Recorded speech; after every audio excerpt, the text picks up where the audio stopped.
Hello, everyone, and thank you for joining us. I am Anatoly Liberman, along with co-host Dr. Victor Feck, Dr. Katerina Shrey, and our program producer, Professor Larry Sherray. We host a weekly discussion panel on Russia's war on Ukraine with guests from Ukraine, military experts, medical personnel, academics, artists, literary figures, and relief workers. Our panel is recorded and circulated nationally and internationally. We appreciate your comments and feedback. Special thanks to Marshall University Libraries and MUIT for making this weekly event possible. If you are joining us live on Teams, please feel free to use the chat to post any question for our guests.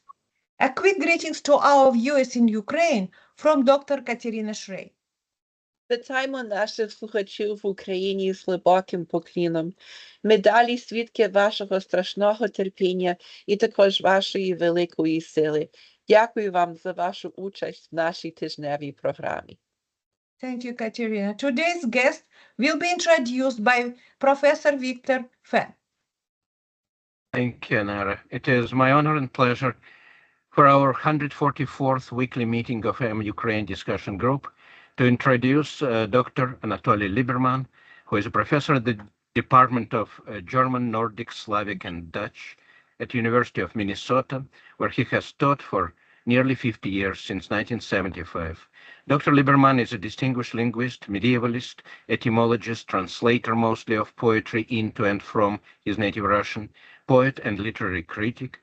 He also publishes a weekly blog, the Oxford Etymologist. Dr. Liberman has published a biography and translated works of the famous linguist Nikolay Trubetzkoy, one of the founders of the Eurasianism back 100 years ago, and legacy of this movement is still important a century later. Welcome, Dr. Liberman. This microphone is yours, and I will share my screen to roll through a few images before the main lecture starts.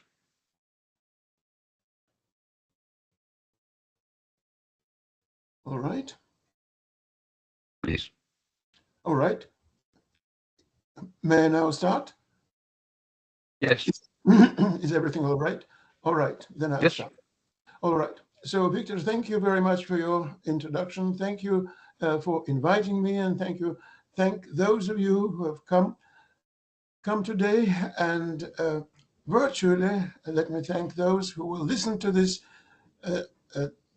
talk several days later, and you will probably excuse me for my hoarse voice.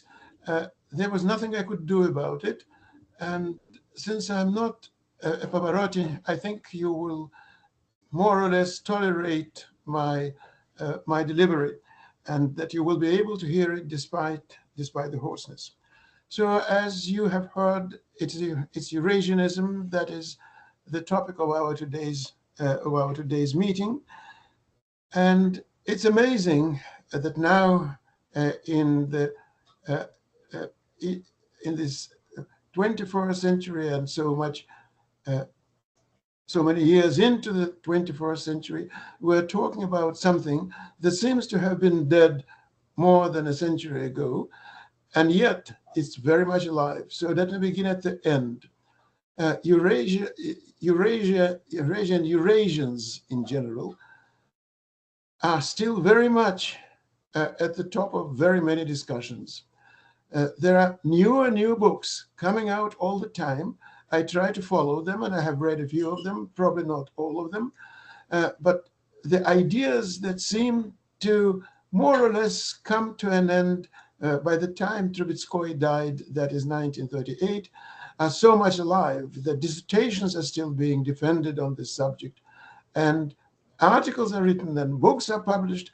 And since books are published, I assume that these books are also sold to a certain extent. Libraries buy them. So this is all really a miracle, a kind of second or third coming of this movement. In any talk on Eurasia, one has to speak about two things. One thing is connected with the founder of this movement, that is with Nikolay Sergeyevich Trubetzkoy, and the other, of course, with Eurasia, that is the idea of Eurasia, the lesson, the message of Eurasia, and so on and so forth. So I'll be speaking about both things, about Trubetzkoy and about Eurasia.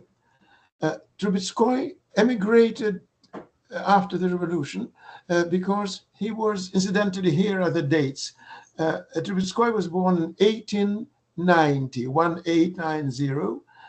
and died very early in 1938. So he was only 48 years old when he died. He inherited a very bad heart from his famous father, and unfortunately died very early. Everybody who knew him invariably called him a genius or a wunderkind, and he was a genius and he was a wunderkind. All that is absolutely correct.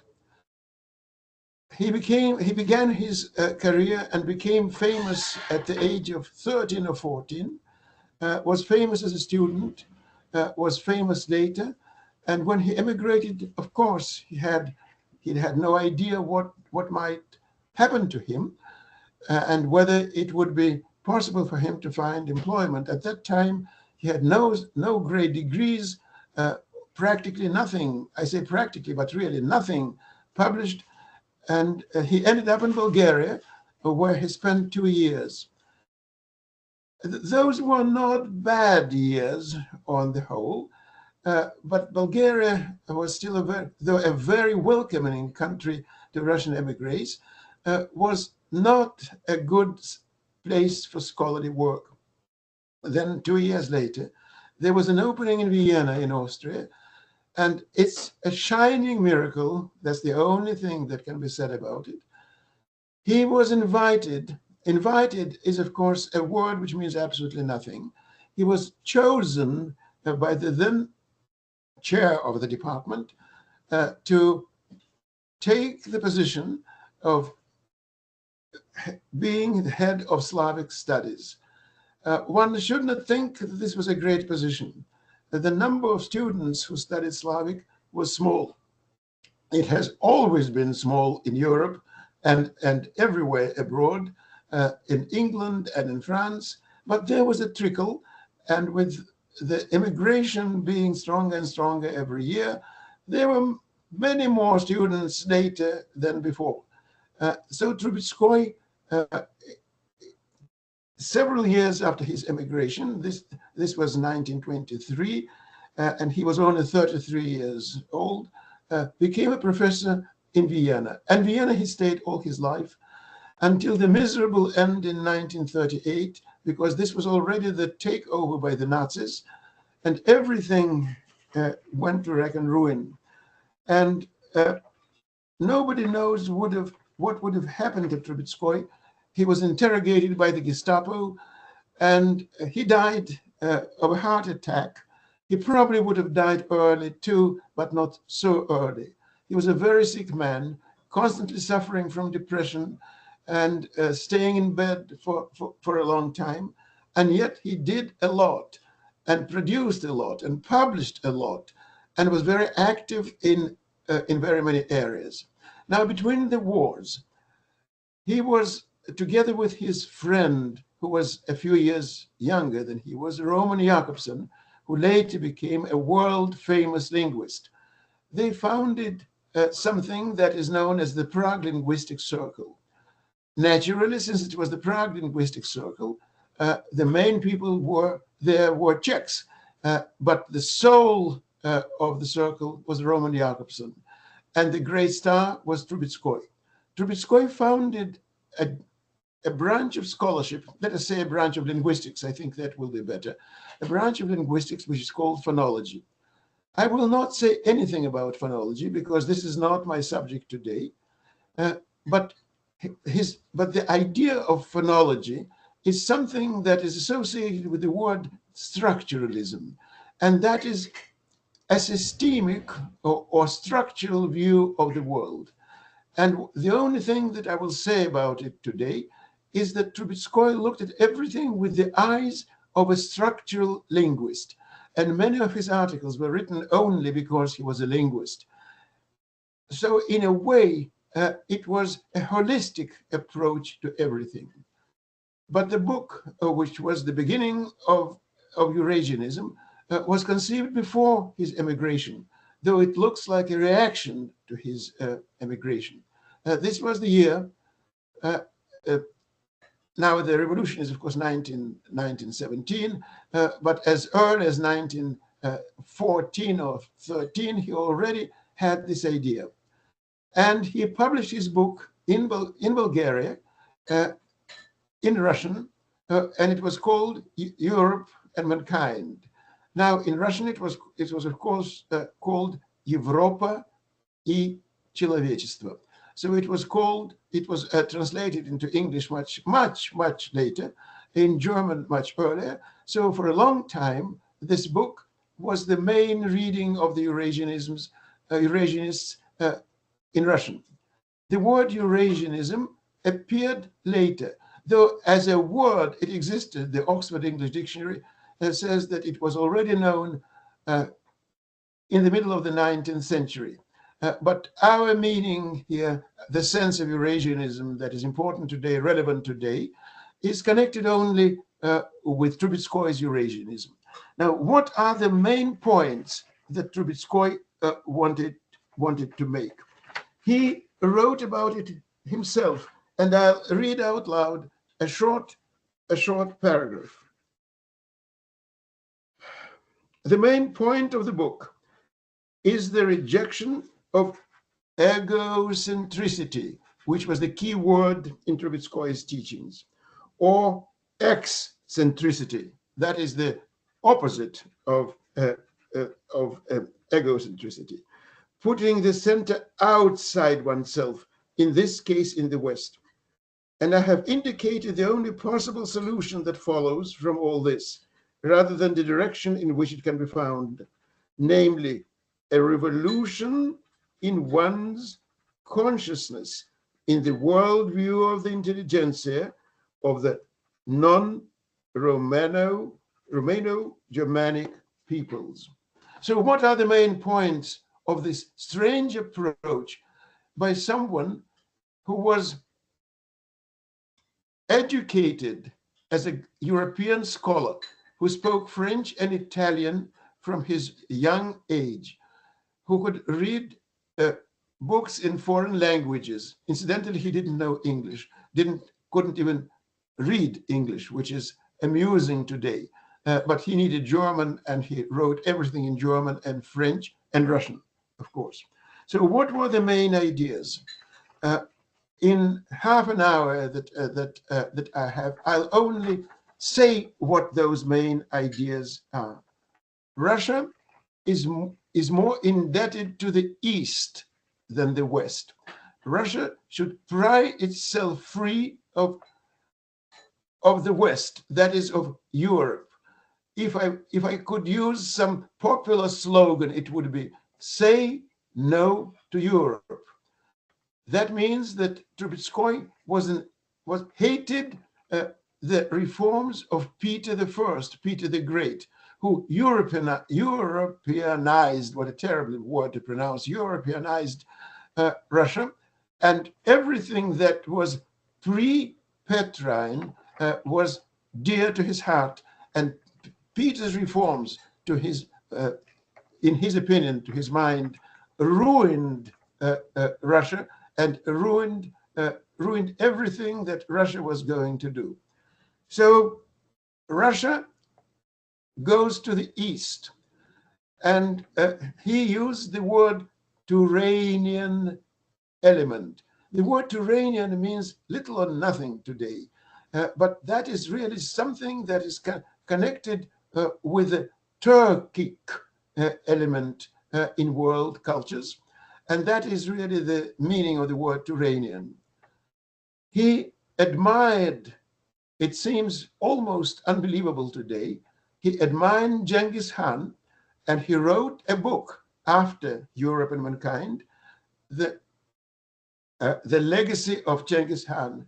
And I know that at the beginning of our meeting, Victor showed one of the covers and one of the books of this book, the Legacy of Genghis Khan, which exists now in English as well, and not only in Russian, probably in some other languages too. Trubetzkoy is now very popular. So there had to be something like a union of non-European nations, and that was Trubetzkoy's view of the future. And that is why the whole thing is called Eurasia. So Europe being connected to the civilization of Asia and being part of a great Eurasian continent. Say no to Europe. Trubetzkoy's book reads, the first one, Europe and Mankind, reads like a manifesto written 30, 40 years ago. It's a passionate anti-colonial manifesto. Europeans are scoundrels. They enslaved the rest of the world. They did terrible things. They enforced their useless culture on those who had their own. European culture is not a bit better than the culture of the so-called natives. Every culture is valuable. Decolonization is the only hope for the enslaved nations. The future belongs to the East and those nations who would finally shake off the yoke of the European colonizers. I say it reads like a manifesto written 30 or 40 years ago, and it's amusing from the pen of someone who was part and parcel of Europe and its culture.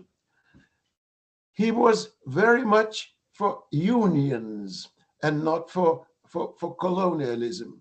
And one of his ideas was that there will be a great union of European and Asian nations in the future. Now, how is it possible? To what extent is this a program, and to what extent an exercise in utopian thinking? Well, this is a hard question. To begin with, Trubetzkoy's program of decolonization did come true not too long ago, after the Second World War. He died before the beginning of the Second World War in 1938, but everything happened exactly as he wanted. But nothing was the result, but the results were nothing like what he wanted. Europe remained Europe, though tremendously weakened, and no great Eurasian union appeared. But how was it possible to have it? You remember, to have this union. You remember that at the beginning, the word from Trubetzkoy's pen, I use this word, that one should forget the egocentric point of view. That is, there should be, let me say it in so many words, repeating what Trubetzkoy said, there should be a revolution in the conscience of the people now inhabiting the Eurasian subcontinent. Well, this is a very good idea, of course, but how do you, in general, achieve this goal? How do you achieve anything like this, a revolution in people's conscience? That is possible, of course.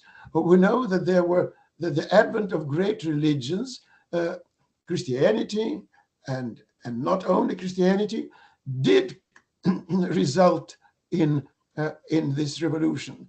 But how could it happen in Trubetzkoy's terms? Of course, he had no idea how it would happen. Just forget egocentricity. And hence the idea of Eurasianism. Russia belongs to the East and not to the West. And this is the great Eurasian idea. Later, Jakobson wrote an article about the great Eurasian language union, but that is all very nice and has nothing to do with politics. Trubetskoy was not alone, and that's why we're speaking about this movement today. Otherwise, it would have been simply one of the feathers in his great cap. It was not only this, excuse me, it was more than this. Trubetskoy had many allies. At the beginning, you saw some portraits, some pictures of those who belonged, who were infected by these ideas and who belonged to the Eurasian, to the Eurasian movement. Some of them were slow allies, and others remained there to the bitter end. I'll mention two names only, because a catalogue of names, which is rather dull even in Homer, is especially dull when in a lecture. So one of the people who remained a true Eurasianist was Savitsky, and you've seen his portrait too. And later, Alexeyev, whose name and whose portrait you have also seen, joined the movement and continued these ideas. What would be that future great utopia, that Eurasian utopia? Because a utopia it was, whatever you want to call it, it was a great idea, it was an inspiring idea, but what was going to happen there? Several things were going to happen there. First of all, the foundation and the cornerstone, not a cornerstone, but the cornerstone of Russia as it would flourish theoretically in the future was the orthodoxy.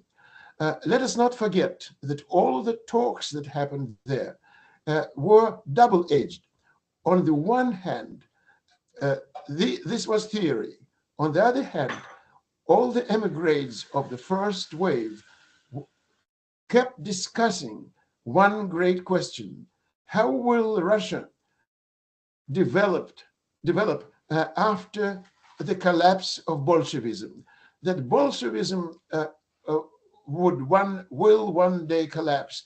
That is something that they believed absolutely, and here they were right, though not according to their scenario, but in principle they were right.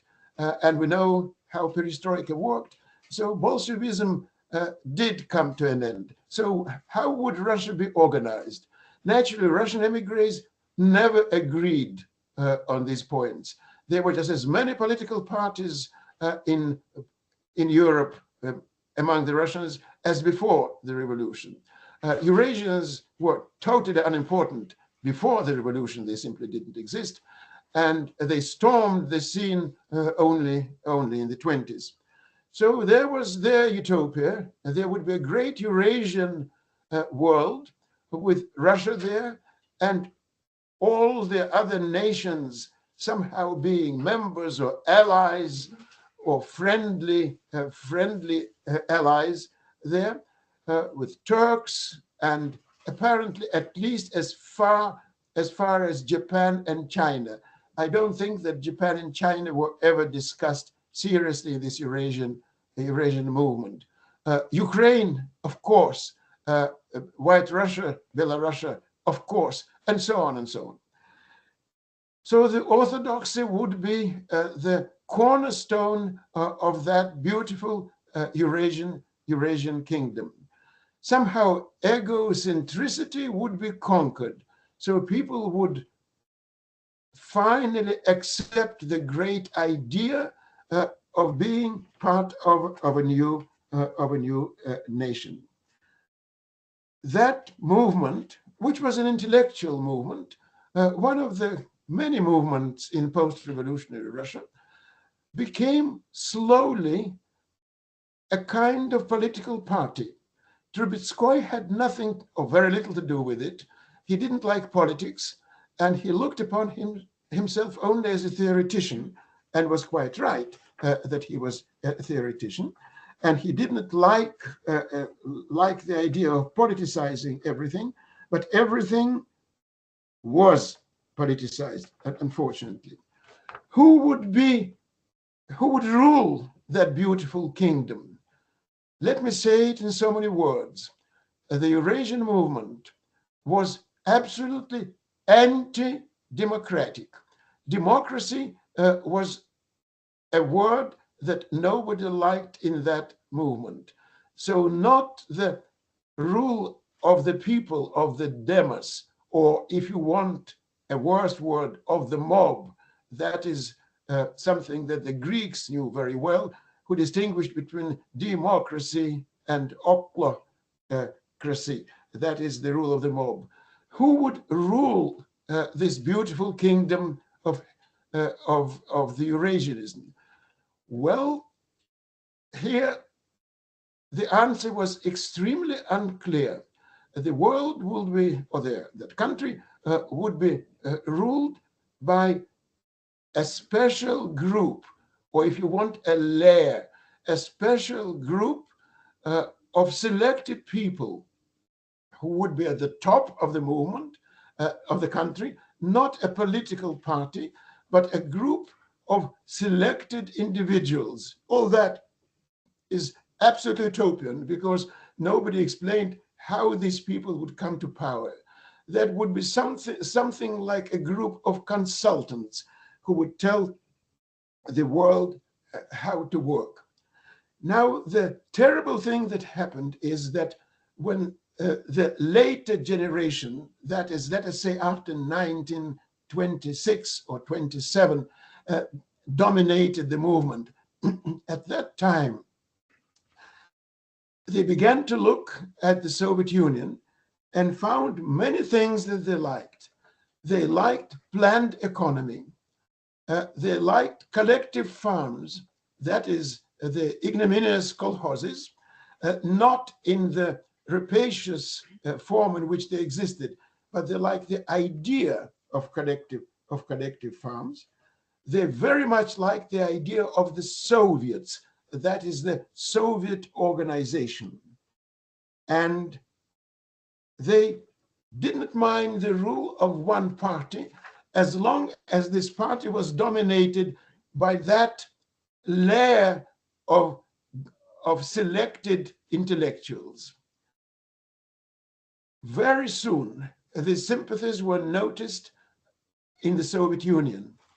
And in the Soviet Union, they liked, of course, many things and infiltrated the movement. The worst thing happened in Paris because there were groups in several countries in Paris where they simply began to publish a Soviet newspaper called Eurasia, and which was not simply pro-Soviet, but it was a copy of the Moscow Pravda. Trubetzkoy, in despair, said that he was withdrawing from that newspaper and never, he published something in the first number, but never again. The group was infiltrated to a great extent. Some of them were simply KGB, at that time not KGB, but NKVD, KNVD agents like Tsvetaeva's husband Sergei Efron and other people, and the entire movement collapsed together with the beginning of the Second World War, and especially after the invasion of Russia. After the war, the movement, of course, couldn't continue, but it was noticed after Perestroika. It was known before Perestroika too, and the word Eurasian had some popularity, but the main thing was that it was noticed after Perestroika, and there was, and a second life, really, another breath of life was infused into this, and now Eurasia is almost amusingly popular. Today, it's simply a nationalistic movement with the main idea that Russia and Orthodoxy should dominate the world. And Trubetzkoy would have been shocked to see what happened there. The reason why one book after another is appearing, why books keep appearing all the time, is that the move in the West, I mean, is that the movement has gained traction, is amazingly popular in Russia. So naturally, Western intellectuals are interested in what is happening in Russia. And that's why new and new books keep appearing. My time is up, and I want to sum up what I said in a few theses, or in a few sentences. Eurasianism appeared as an intellectual movement inaugurated by Trubetzkoy. The lifeblood of that movement, the fact that it was so actively discussed between the wars, was that the Eurasianists themselves were highly cultured intellectuals. That is, whatever they said was interesting and clever. And that is why they were attacked so furiously. And that is why they were read so furiously. Nobody, incidentally, had any illusions about what would happen in that utopian Eurasian state. But the attraction, and it's a curious lesson to all of us, the attraction of the movement was not so much in the political program, which so many people disliked, but in the extremely high intellectual level of the entire discussion. That is, it was interesting to speak to those people.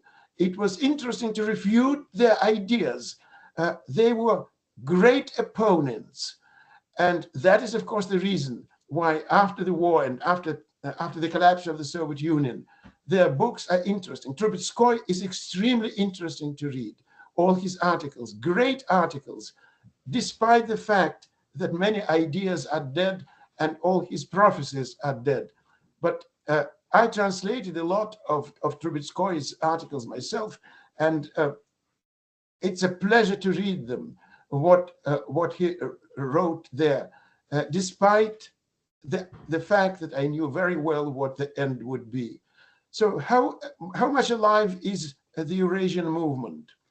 Alive as an intellectual trend, and dead as a nationalistic trend which has adopted the name of Eurasia. This is more or less a very brief summary of what I wanted to say. Now, as I know, we have half an hour for questions, and perhaps I'll be able to say something about your ideas and questions during the remaining half hour. Sorry for being 3 minutes above my time limit. Thank you, Dr. Liberman. It was very, very provocative, concise, and wonderful. And I will yield floor for the questions to my co-hosts and viewers, although I might design some of my own. Please, Anara, Katerina, everyone, your questions and comments and suggestions. Katerina. Thank you very much for this really well done, concise, and easy to follow lesson about Eurasianism. I'm starting with a comment as I'm still processing what you shared with us, and I may or may not end up with a question. But I've always assumed, so my background is Ukrainian, but I had a Russian grandmother and a Latvian mother. And so all of the connections between my family and are with the West. Everybody emigrated to America. But as you were speaking, I realized that's not true. My grandmother's sister went to China, and quite a few other people. Like, there were connections with the East. I just always assumed that the West is where people emigrated to, and just completely was never thinking about the other end of the world. So that's, I guess, neither here nor there. I'm grateful for everything that you've shared. Can you connect this idea of Eurasianism to what's happening today? I know it may be very obvious to you, but in terms of why the current war is happening, why Russia is in trying to take parts of Ukraine, can you make the connection between that and Eurasianism, or for us? Yes, I can to a certain extent. first of all, Russia and Ukraine. Since Eurasians wanted a great utopia, a great Eurasian world, they were very much against disintegration. So incidentally, that was also the point of view of the Social Democrats. Before the revolution and during the short period of the February Revolution in Russia, and then when they emigrated, they constantly spoke about those things. And the Social Democrats, which were very much against the Eurasians, here they shared a lot of common ground. A divorce is a divorce, as we know, whether it is a family or a country. And there are certain advantages in divorce if the partners cannot live together. But a divorce is a great trauma to those who now are separate. Trubetzkoy wrote an article about Ukraine, and he proved, I think he showed very wonderfully, how the culture of Russia was dominated by the West, that is Ukraine, and by the Ukrainian element, and how until the days of Peter I, it was all from the West, from Ukrainian. So the Eastern superstructure, the Russian superstructure, is late. But now there is a blend, there is a union, and there is nothing to do about it. And he thought that the best thing would be for Ukraine and Russia to stay together. This is a wonderful utopia. Yes, of course, it would be wonderful for everybody to love everybody else, for Ukraine and Russia to be together and to enjoy their culture. And of course, this is also the hypocritical slogan of the Soviet Union, that every culture should be national in form and socialist in content. The real thing was that everything that I had close connections to Ukrainians in the 70s, everything that sounded Ukrainian ended up in prison. They were jailed for the most innocent things because of the terrible word nationalism. Everything that was not exactly as the party bosses wanted was nationalism. So they were Eurasians were against any type of divorce, whether it was White Russia, Belarus, or Ukraine. They wanted that Eurasian utopia to be a loving family. In practice, it turned out to be quite different. Trubetzkoy said very clearly that if Ukraine became independent, the nationalist feeling would prevail, and that wouldn't be good for the pan-Slavic culture, which is quite right. In every divorce, there are pluses and minuses. But as I say, that was a utopia. Ukraine had no choice. It was crushed. It was dominated. It was trampled over. Nothing like what Trubetzkoy would have liked. But the Eurasians were against all kinds of separatism. It remained one of their sweet utopias. Thank you very much. I'm struck by, and I'm going to yield the microphone to Anara in just a second. I'm also struck by your observation that Trubetzkoy and the Eurasianists opposed the colonization and saw Europe as colonizing the rest of the world. And that's very much ahead of their time right now. That is a very big and important conversation, and it sounds like they were the ones who laid the groundwork for it. Thank you for your presentation. Anara, the microphone is yours. Thank you. Thank you very much. Can you see me for your excellent presentation? Can you see me here? Just a moment. I can see only your chin. Let me try to. Yeah. Oh, now I see the whole of you. Yes. Oh, thank you. I really appreciate your presentation. It's very needed, especially today, because we see only the war between two Slavic peoples, and we disregard complexity of the both Russia and Ukraine. And I am myself from Central Asia. I'm writing about Eurasian security, Eurasian culture, history. And I agree with you that Eurasianism is presented mostly as a cultural movement, as a cultural vision. And that's why that explains why Gumilev's publications are so popular in Russia, in especially St. Petersburg, among some intellectuals. And it also explains why Silver Age artists and musicians romanticized Turan. They discovered Turan, everything what is related to East, and they try to present this to the Russian audience as something what may have value, because typically that many officially Russian administration saw no value, like a Soviet also administration saw no value in Eastern culture, in so-called Eastern culture. And in general, what they saw, they were great Turan and great Iran. And in my actually report, I called it Seven Stans and Iran.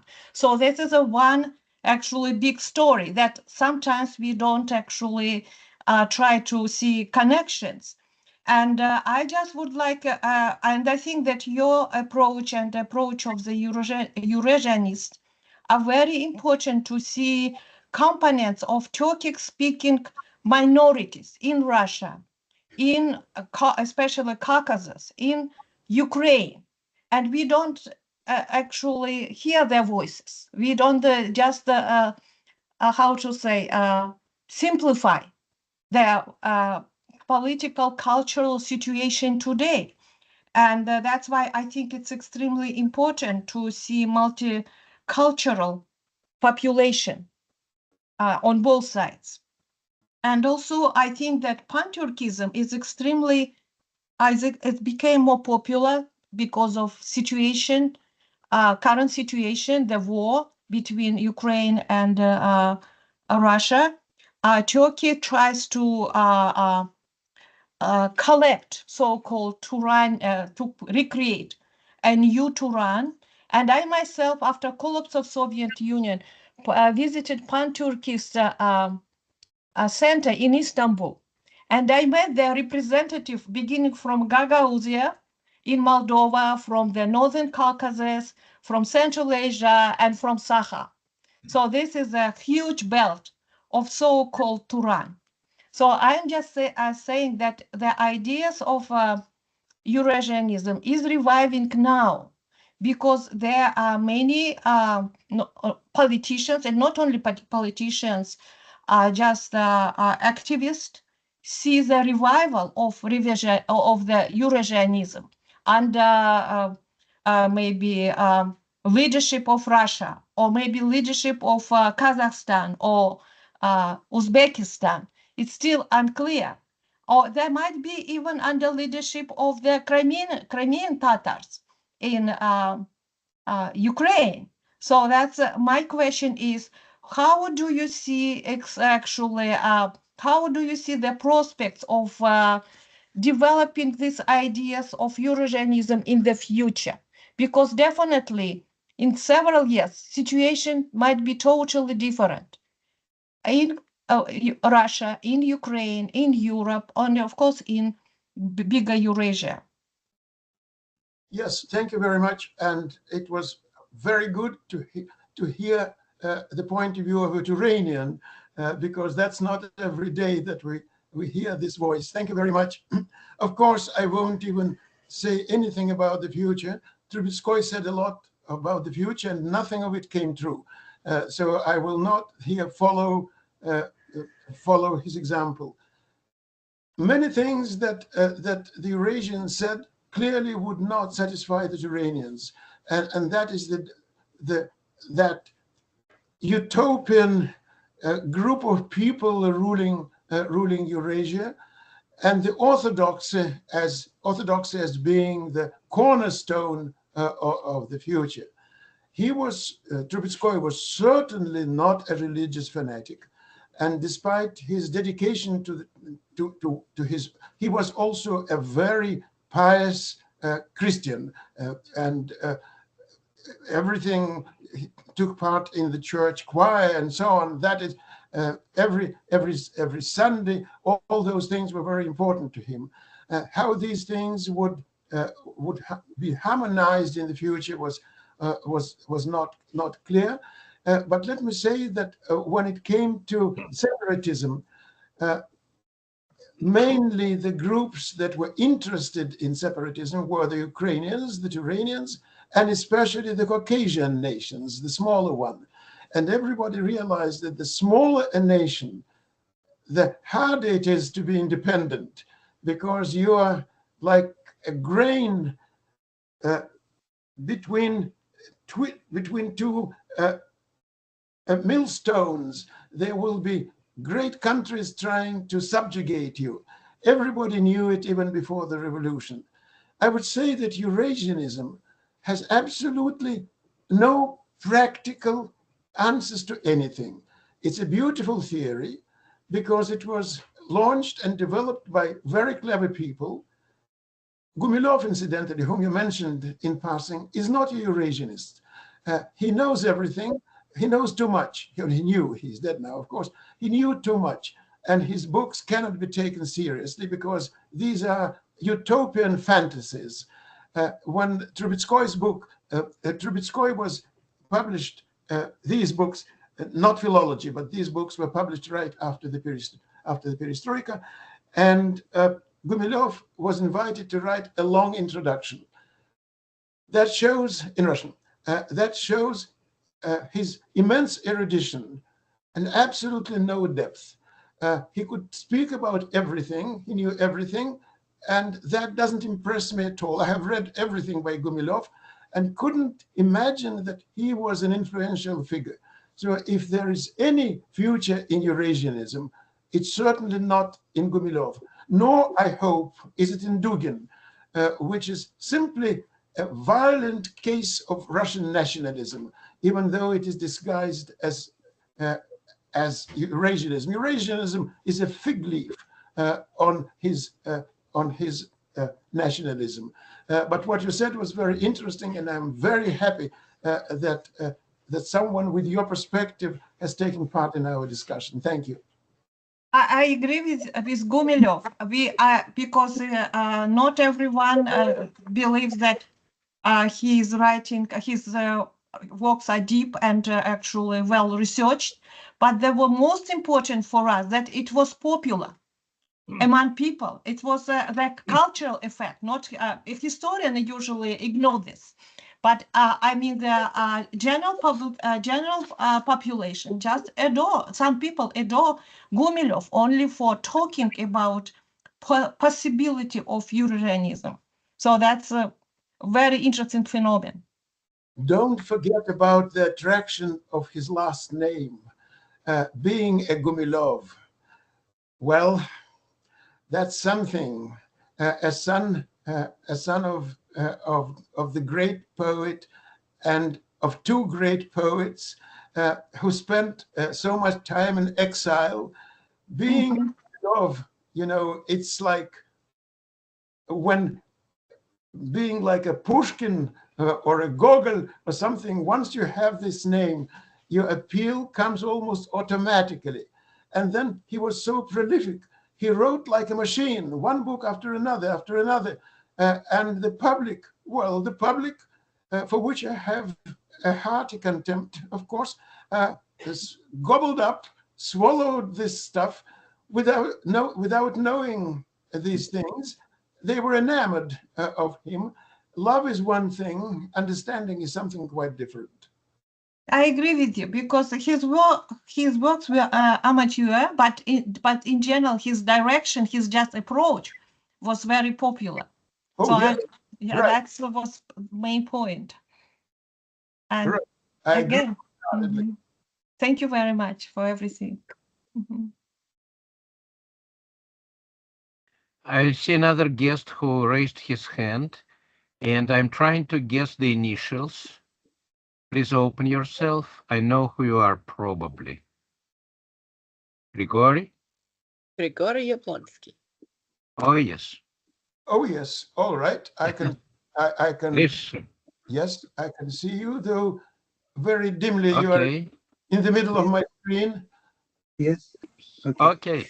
Okay. I thank you. I partially was, on your presentation, probably 15 minutes, but I understood it's great talk. It's interesting, but I have question adding to previous question. It's about Dugin.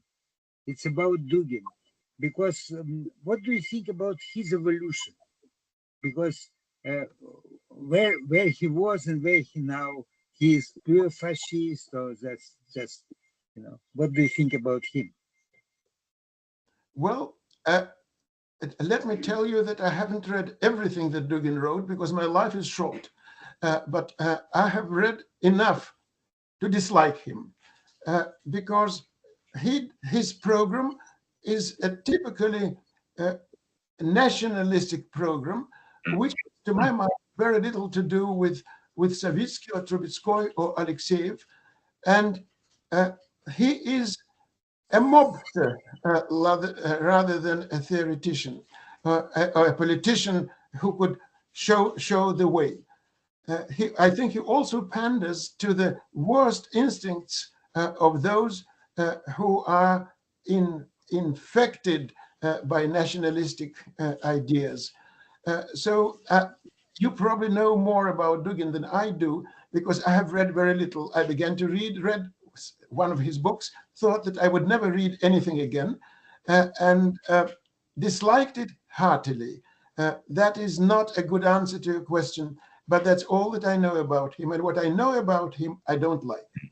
Okay. He was very mystical, related to some writings by Ebola, who was fascist, and Roger Guénon, who was mystical person from Muslim French.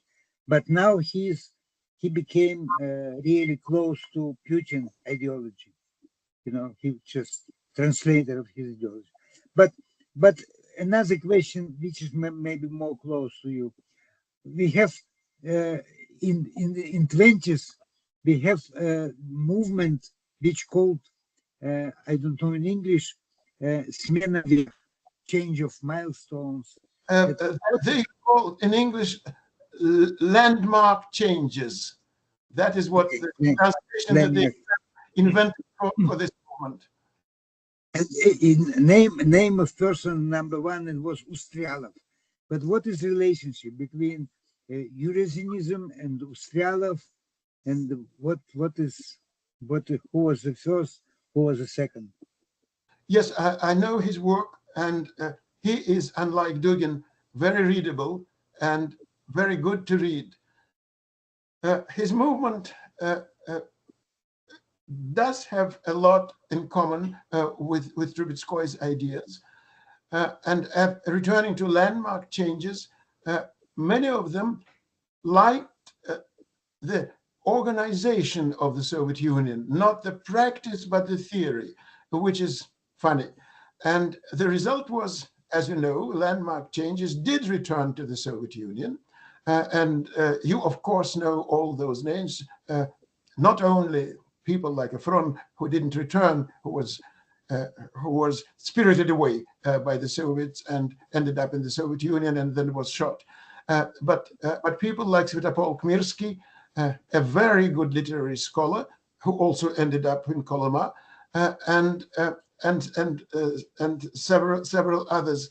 They really thought that the Soviet Union was some sort of approach to their Eurasianist utopia. Ustrialov is a very pleasant figure as long as you read him, and I liked many things that he wrote. They were more or less in the part of the main Eurasian trend. But that's a special subject, and I don't think I'll be able to say enough about it. I don't know what the time limit is, but I see it's 5 minutes. No, it's okay. You answer me. Okay. We can stay beyond the hour, but I really need to thank you, Grigory. I need to ask my own question because I realize that I'm not quite clear myself, Dr. Liberman. Eurasianism didn't come out of blue. It is not the very original movement. If one considers the older Slavophile versus Westerners dialogue or conflict, which continued in Russian Empire for decades before the revolution, and You're quite in a right. way led You're quite right. to it. So, And how does Eurasianism inherit these issues other than just being, let's say, Slavophiles in extension? very often when you read Eurasianists, you think that you are reading Homyakov. Uh, uh, the closeness, the proximity is so very obvious. And the very first critics or admirers, the same thing, of the Eurasian movement pointed out to what you have just pointed out, that there are certainly heirs to the Slavophile movement.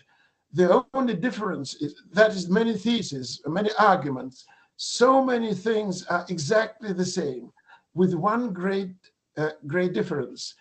They were not Slavophiles, they were Eurasianists. They did not think that the Slavic element would dominate the future utopia of the Eurasian kingdom. But the intellectual trend, the general direction, you're undoubtedly right. And every critic of Eurasianism or admirer immediately showed in the 20s, between the wars when Eurasianism was at its height, they pointed out to their ancestors, and the ancestors were certainly Slavophiles. There is no doubt about that. But I think no political movement is absolutely original. Every political movement always has its ancestors, and then deviates from those ancestors, and if it is worth its salt, then offers something new. So the connection that you pointed out is unmistakable. Thank you. Who was And yeah. if I may, one more small question. With Slavophiles, which our viewers may not be so familiar, the pan-Slavic ideas that all the Slavic nations should be together probably was compromised, first of all, by real history that happened primarily in Poland and further in the Balkans with other Western and Southern Slavs who didn't want to be parts of this Let me say something. pursuit. All those unions are doomed. Well, the Slavs, there are millions of them. But look at another analogy. The Scandinavians could never live together. There were all kinds of unions, Sweden and Denmark, Norway and Sweden, and so on. And they hated one another. Every time they tried to be together, they began to kill one another. Now today, there are, I'm not speaking about Iceland, which was simply turned into a colony of Denmark and was exploited worse than any African nation. And only when they became independent, here is Sweden, here is Norway, almost the same language at the border. Here is Denmark and here's Iceland, and everybody loves one another.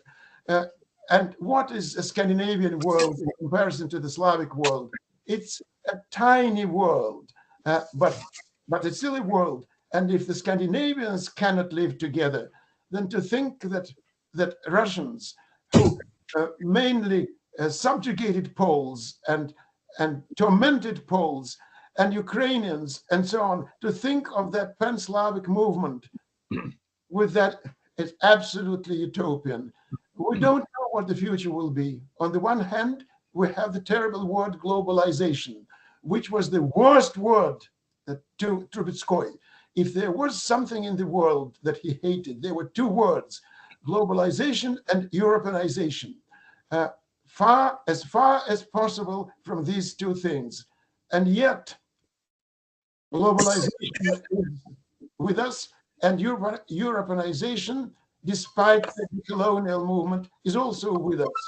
Nothing develops along Trubetskoy's lines, but the idea, well, the idea is interesting. Thank you. Thank you very much, Dr. Liberman. We're nearing the hour here, and does any one of our moderators want to comment the final word? I thank Dr. Liberman for his bringing, it seems, the old and worthwhile and romantic theory to our attention, where we are in the middle of this terrible war, and we still can relate to history which happened before us 100 years ago. Katerina, please, with our greeting to our Ukrainian friends.